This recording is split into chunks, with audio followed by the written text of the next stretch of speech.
Привет, друзья и гости международного канала Алга Петербург, в студии Иван Червинский. Салем Достар. И я, ваш скромный покорный слуга Саша Карельский. Нормально? Нормально.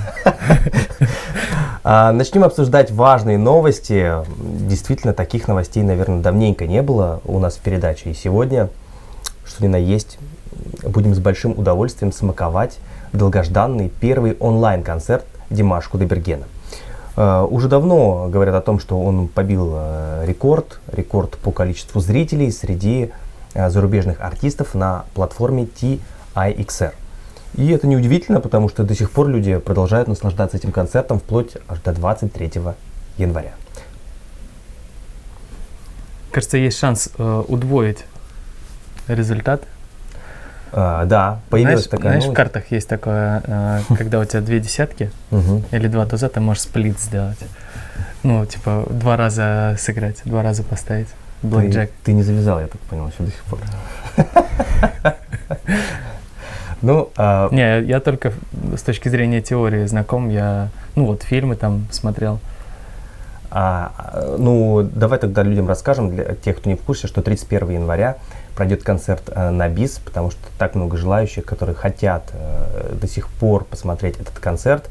И самое главное, будет онлайн-чат, где все желающие и те, у кого есть уже билет, самое главное, смогут вновь пережить это фантастическое шоу, которое сейчас обсуждают, наверное, все эксперты, в том числе и наш американский друг Джей Кей. И мы должны же сказать, что у нас вторая уже часть нашей беседы с Джей Кей появилась. Поэтому, друзья, кто не видел еще, обязательно посмотрите. Концерт действительно очень крутой, выделяется на фоне вообще всех новостей, которые в этом году мы получаем. И я бы отметил, что если сделают, наверное, третью волну, наверное, тоже будет очень востребовано. Все-таки там есть какое-то ограничение по количеству билетов. А мне, Вань, кажется, что уже команда Димаша должна всерьез задуматься о втором концерте, потому что, посмотри, как восторженно он был принят, как в кругах обычного зрителя, так и в кругах экспертов. Все хотят продолжения, чтобы этот праздник, эта сказка не заканчивалась. Я еще, знаешь, что хочу отметить? 16 марта день рождения канала Алга Петербург. Ух ты! Вот. Какая знаменательная дата. Но к чему я это говорю? Дело в том, что 16 января было ровно 10 месяцев. То есть можно сказать, что для нас эта дата была вдвойне приятной и вдвойне радостной.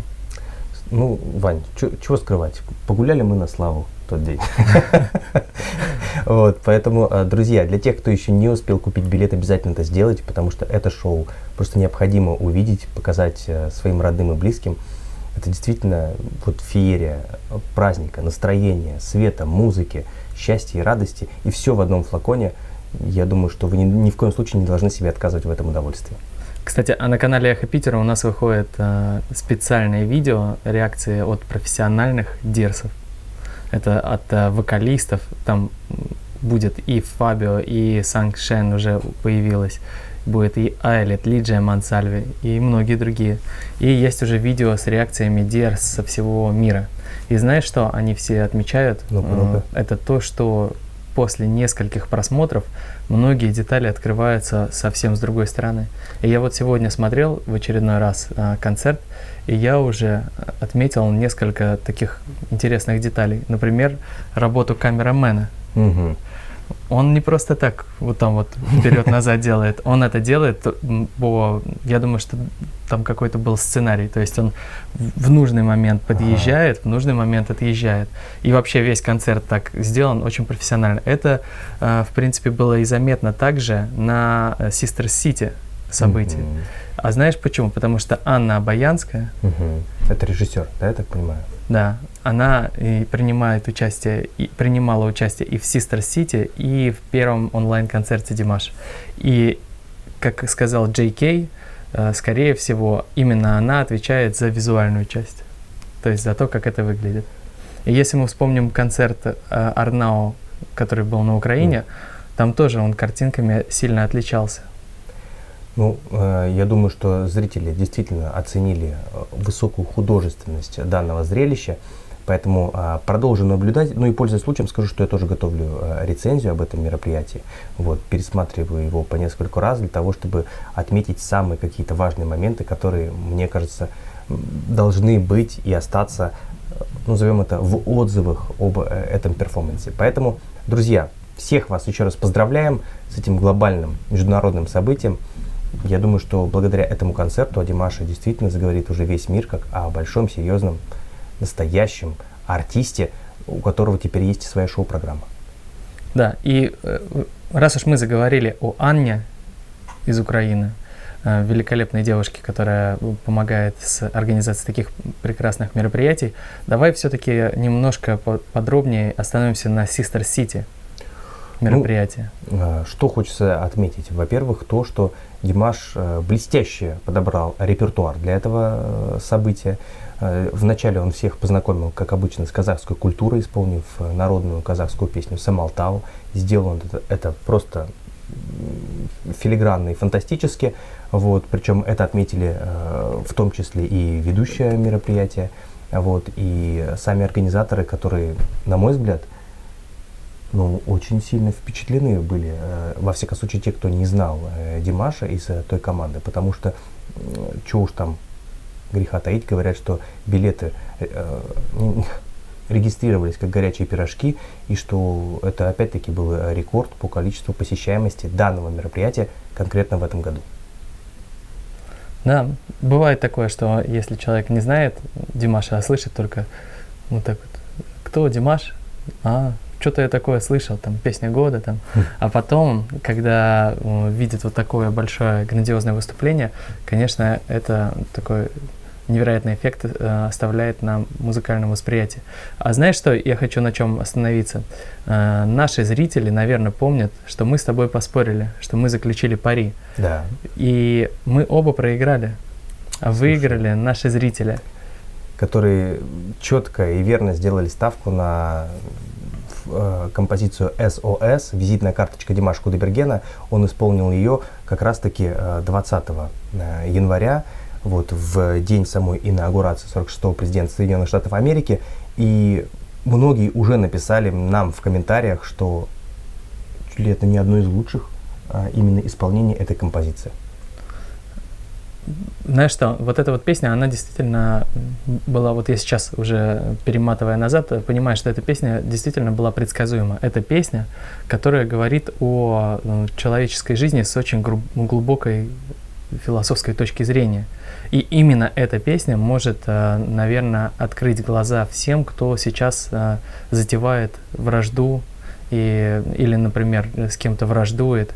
И человечество может только таким образом, за счет понимания того, что мы все живем на одной планете, нам нечего делить, только за счет этого, наверное, может помириться. И Димаш Канатович великолепно с помощью песни «СС» транслирует эту мысль. Я полностью с тобой согласен. Почему? Потому что многие, ты знаешь, политизировали это событие, но как раз Димаш тем своим космическим исполнением и тем шоу, которое было сделано в этом номере, которое было специально, между прочим, сделано для этого мероприятия, и самое главное, своей речью, как на казахском, так и на английском языке, продемонстрировал, что он в первую очередь несет миссию миротворца, человека, задача которого с помощью творчества видит объединение людей на планете Земля. И он, Вань, блестяще справился с этой задачей. Да, Саш, а как мы будем теперь блестяще справляться с задачей завершения все-таки нашего пари? Потому что и я, и ты проиграл, выиграли наши уважаемые зрители. И как ты сказал, что мы должны теперь какой-то подарок сделать.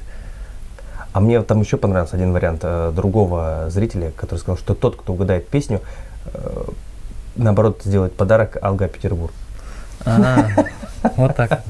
Нет, отмазки не пройдут. Друзья, пишите в комментариях. В общем, заказывайте подарки. прошлый раз, когда ты сказал, нам на стриме стали писать машину, только еще не просто машину, а либо, там, я не помню, по-моему, был Мерседес, Геленваген, что-то такое. Мы выберем тот подарок, который нам по силам, и обязательно, я думаю, сможем вам его презентовать, отправить по адресу, по почте. Или мы можем сделать подарок в качестве очень интересной передачи на выбранную вами тему. В общем, пишите, что бы вы хотели получить. Да, мы можем сделать прям целую передачу о человеке, о там, где он живет, о том, как он познакомился с Димашем. Да, мы можем что-то интересное придумать. Друзья, пишите, какой подарок вы хотите, а мы выберем. Да. По-честному. Мне да? надо еще так завершить, раз ты говорил про подарки, про сюрпризы, то и для Димаша участие в этом мероприятии тоже обернулось большим плюсом, потому что те, кто следил за количеством подписчиков на его YouTube-канале, заметили, что резко возросло количество как раз-таки подписчиков на его официальном YouTube-канале, потому что был 1 миллион, по-моему, 90 тысяч подписчиков, и вдруг резко выросло до 1 миллиона 150 тысяч подписчиков. 60 тысяч подписалось, да? То есть это, опять-таки, вот те, кто отговаривал, считали, что неправильно, обратите внимание, то есть со всех сторон одни плюсы и одна польза получилась от участия в таком важном, благотворительном, подчеркиваю, мероприятии.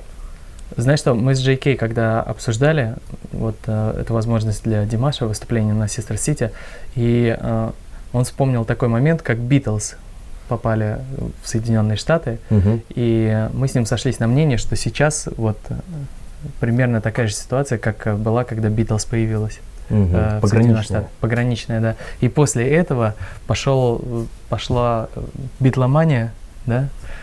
Вот. Вань, мне кажется, как раз вот тот недостающий пазл, который сейчас должен появиться, это как раз-таки новый клип на песню Golden.